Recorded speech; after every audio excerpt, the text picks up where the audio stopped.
My name is Celeste Street, and this is my video summary of Fire from Within Geothermal Heat.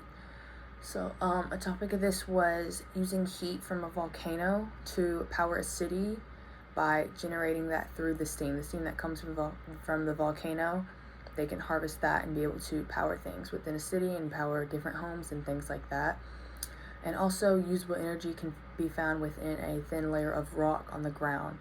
So by drilling and digging in the ground, they can find usable energy and usable heat and harvest that and use that. Water that is heated also flows through a plant like a power plant, things like that, and then is placed back into the cycle. So it's like there are pipes and they run underground, they run through the power plant, and it just is recycled water, and it goes through and again, and it just helps power the whole thing. But with all the drilling and the harvesting, it can also result in an artificial earthquake, which is an earthquake that it doesn't occur naturally on its own, and it's something that is kind of triggered by the drilling and the movement of the ground. Near surface geomines are rising in popularity. So by drilling and harvesting from near surface, it's rising in popularity because it's a kind of safer and more efficient way of doing it. And right now the lead for that is China. China is mainly doing that.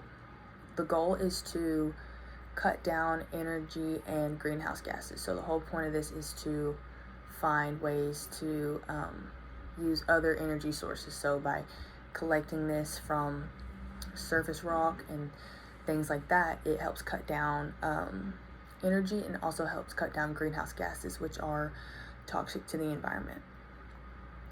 It could have a big impact on climate change, which is a big thing because, again, with all the fossil fuels releasing things like CO2 into the atmosphere and warming up the environment and causing climate change, finding an alternative energy source, an alternative way for collecting this energy can help change climate change. There's local people in Indonesia, and they have power plants, but they don't believe the power plant is necessary, and they believe that it's a threat to their environment and to their home and to their well-being because, again, with the artificial earthquakes that it causes, and they believe that the steam stinks. But the people that work there at the power plants, they just believe that the people aren't informed enough about the topic, and that they don't know enough information to be able to know the whole story and know the reason why they're doing it. So one side believes that it's not necessary, and then they want it to stop, but the other side believes that not enough information and not enough data has been looked upon to be able to form that kind of hypothesis. The hot springs are also another big topic, and they heat plantations for crops. So like greenhouses, food is able to be produced year round because of greenhouse gases, and hot springs can help kind of heat those up and keep produce going. But with this are more job openings. So local people, especially women, expect to make a bigger profit, and it gives more job opportunities because it's said in the video that at least 2/3 of the people would still be at home and they wouldn't have a job if it weren't for the plants. So with the power plants, more job opportunities and things like that.